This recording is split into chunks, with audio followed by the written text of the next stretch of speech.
Hey everybody, welcome back.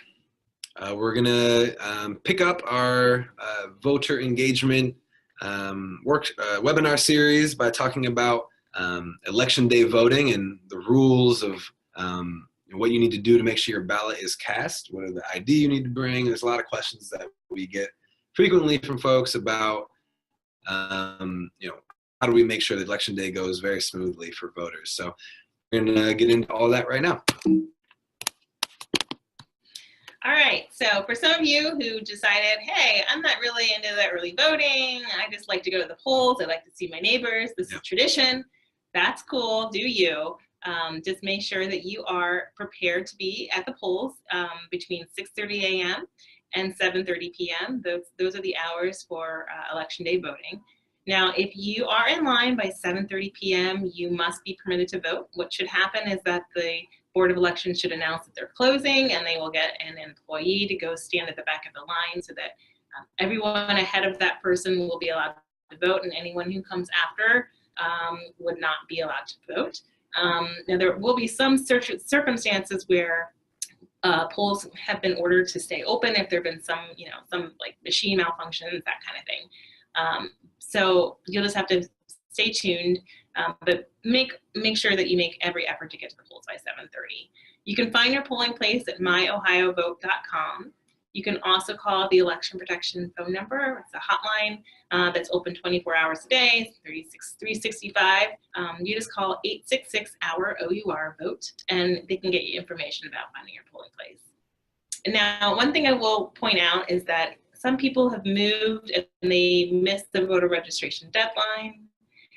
And so when they go and they check their registration, they say, oh, well, I used to live at 123 Main Street. They'll have me on the poll books. No one will even know that I moved. I'll just go vote there.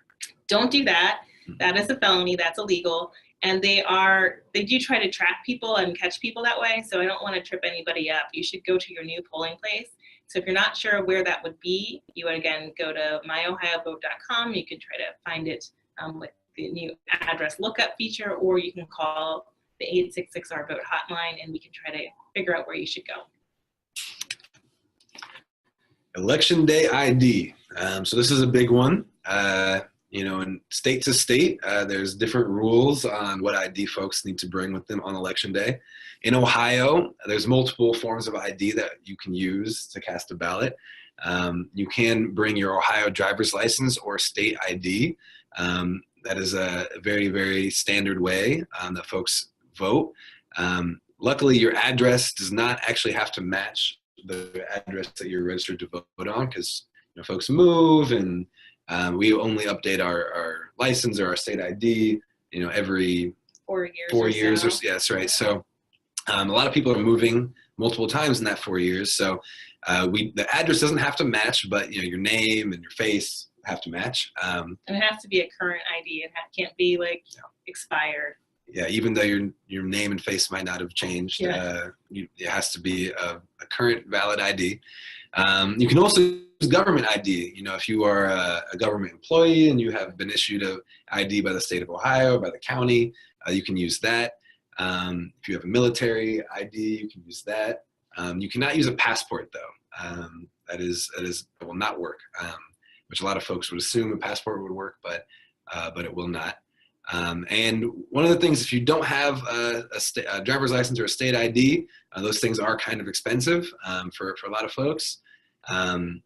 Or maybe it's outdated. You look at your ID and you realize, it expired and I haven't got the new one. You can use a utility bill, including a cell phone, a bank statement, or a pay stub that's been issued within the last 12 months. And all that will have to have on it is your name and your address, and you'll be able to prove that you are who you say you are and live where you live. Yeah.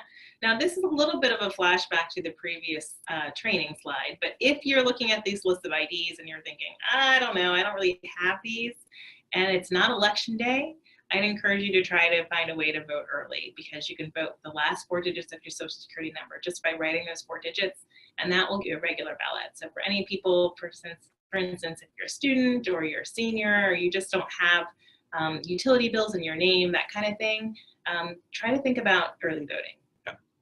And later we can figure out why it's so much harder to vote on election day than early. But that's another day. So another day. So I just want to point out again some bad election day ID. You may have, a student ID, and you may think, well, I should be able to vote with this, or a passport, as James mentioned. Those things will not be accepted at the polls.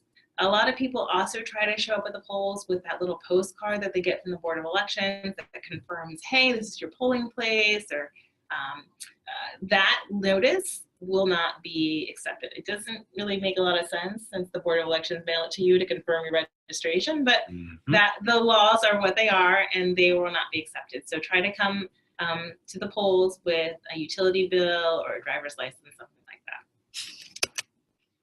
Provisional ballots. I've had to vote a provisional ballot in the past. Many Ohio voters show up and realize either we don't have, we're at the wrong polling location, or we don't have all the right ID or something, and a provisional ballot is something that you still want to use it, but it only as a last resort. You can vote a provisional ballot with just the last 4 digits of your social security number. These ballots will not be counted until after election day, though they will be counted. There is sometimes some misinformation out there that these ballots aren't actually counted. Or they're not counted unless it's close. That's right, yeah. They will be counted, even if it's not close. I feel bad for that person counting the landslide election provisional ballots. But every voter has the right to vote a provisional ballot. But you must be registered in Ohio and vote at the correct polling location for it to count. So can you clarify? Sure. So, a lot of polling places these days, a lot of the precincts have been consolidated so that there are fewer polling locations. So you're having to travel a little bit farther, and you're going to like a location where a church or a gym, and there may be 4 or 5 different lines, different precincts that will all vote at that location. So the litigation has said, as long as you're in the correct location, you may accidentally get in the wrong line. That's going to be okay. You're going to be able to count that provisional ballot, but you have to be in the right location, I'm sorry. So we call that, in the litigation, it was called right church, wrong pew. So you may be in the wrong pew, you may have picked the wrong line, but as long as you're in the right church, your ballot's going to count. Now, that being said, don't go to the wrong church, because those won't count. You have to go to where you're registered, the correct polling location for your registration in order for your provisional ballot to count. And immediately after election day, the day after, you should follow up with the Board of Election if you had to vote provisionally to determine if there's more information that you need to provide to get your ballot to count. Yeah, when you vote a provisional ballot, which is basically just a paper ballot, that means there's a question about your eligibility that they're sorting out. They should give you a piece of paper that will have a hotline number for you to call to follow up with the Board of Elections about your ballot.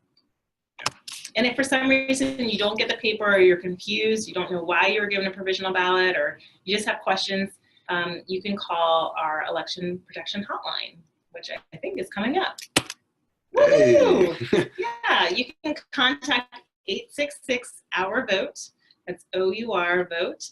It's the National Nonpartisan Election Protection Hotline, and it has election protection people, lawyers, trained professionals who are there to step in to take your question, reiterate any problems, work those up to the Board of Elections for resolution, so that we can make sure that everyone's ballot is able to be counted.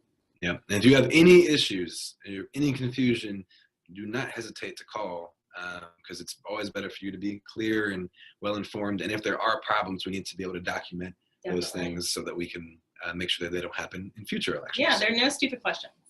Literally, no stupid questions.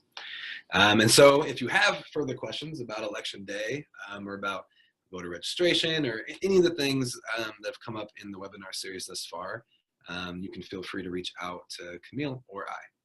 Wonderful. Thanks, everybody. Happy voting.